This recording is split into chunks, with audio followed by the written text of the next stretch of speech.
નમસ્કાર મિત્રો, knowledge nest YouTube ચેનલમાં આપ સૌનું સ્વાગત છે.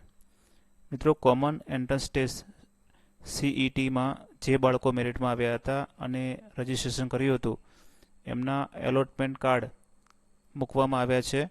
તો એલોટમેન્ટ કાર્ડ ડાઉનલોડ કેવી રીતે કરવા તે અંગેનો અગત્યનો વિડીયો આપણે જોઈશું. મિત્રો, સૌપ્રથમ બ્રાઉઝર ઓપન કરી અને GSSYGUJ.in વેબસાઇટ છે એ આપણે ઓપન કરી લેવાની રહેશે. GSSYGUJ.in એ વેબસાઇટ ક્રોમ બ્રાઉઝરમાં આપણે ઓપન કરવાની રહેશે. ત્યારબાદ એ વેબસાઇટ ઓપન કરતાં તમને આ પ્રકારનો ઇન્ટરફેસ જોવા મળશે. અહીંયા આપણે નીચે આવી જવાનું છે. અહીંયા વિદ્યાર્થી એપ્રુવર DPO લોગિન આપણને દેખાશે. એ વિદ્યાર્થી એપ્રુવર DPO લોગિન ઉપર આપણે ક્લિક કરવાનું રહેશે. વિદ્યાર્થી એપ્રુવર DPO લોગિન ઉપર ક્લિક કરશું એટલે આ પ્રકારની સ્ક્રીન આપણને જોવા મળશે. અહીંયા 3 લોગિન જોવા મળે છે: DPO લોગિન, એપ્રુવર લોગિન અને સ્ટુડન્ટ લોગિન. આપણે સ્ટુડન્ટ લોગિન ઉપર ક્લિક કરવાનું રહેશે.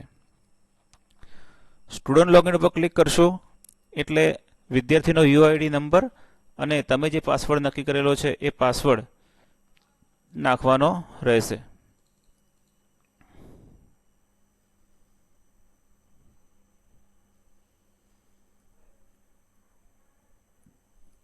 વિદ્યાર્થીનો UID અને પાસવર્ડ નાખ્યા બાદ લોગિન ઉપર ક્લિક કરવાનું રહેશે.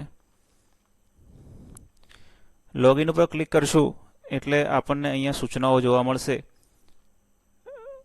તમે અહીંયા જોઈ શકો છો કે જે વિદ્યાર્થી રક્ષા શક્તિ માટે એપ્લાય કરેલું હશે એને સિવિલ સર્જન દ્વારા મેડિકલ ફિટનેસ ટેસ્ટ કરાવ્યા બાદ જ પ્રવેશ મેળવી શકશે.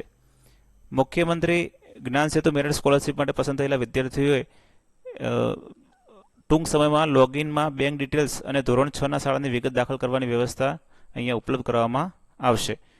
અને રેસિડેન્શિયલ સ્કૂલ માટે જે વિદ્યાર્થી પસંદ થયા છે એમને 17/6 સુધીમાં શાળામાં પ્રવેશ મેળવી લેવાનો રહેશે. તો આ સૂચનાઓ વાંચ્યા બાદ અહીંયા ડાઉનલોડ એલોટમેન્ટ લેટર છે. નીચે ડાઉનલોડ એલોટમેન્ટ લેટર એના પર આપણે ક્લિક કરવાનું રહેશે. ડાઉનલોડ એલોટમેન્ટ લેટર ઉપર ક્લિક કરીશું એટલે વિદ્યાર્થીની વિગતો આપણે અહીં જોઈ શકશો કે કઈ સ્કીમ જ્ઞાન શક્તિ રેસિડેન્શિયલ સ્કૂલ માટે વિદ્યાર્થી પસંદ થયેલો છે, એનો એલોટમેન્ટ નંબર છે, કેટેગરી છે, સ્કૂલનો કોડ છે અને કઈ સ્કૂલમાં એડમિશન મળ્યું છે એ સ્કૂલનો વિગત આપણે અહીંયા જોઈ શકીએ છીએ.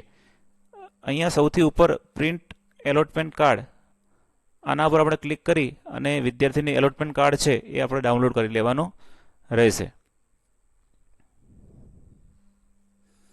તમે અહીંયા જોઈ શકો છો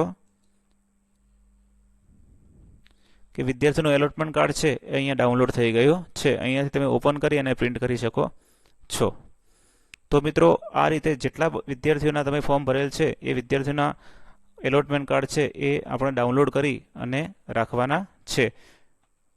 આશા રાખું છું કે તમને આ વિડીયો ગમ્યો હશે. જો વિડીયો ગમ્યો હોય તો વિડીયોને લાઇક કરશો અને તમારા મિત્રો સુધી શેર કરશો. Thank you.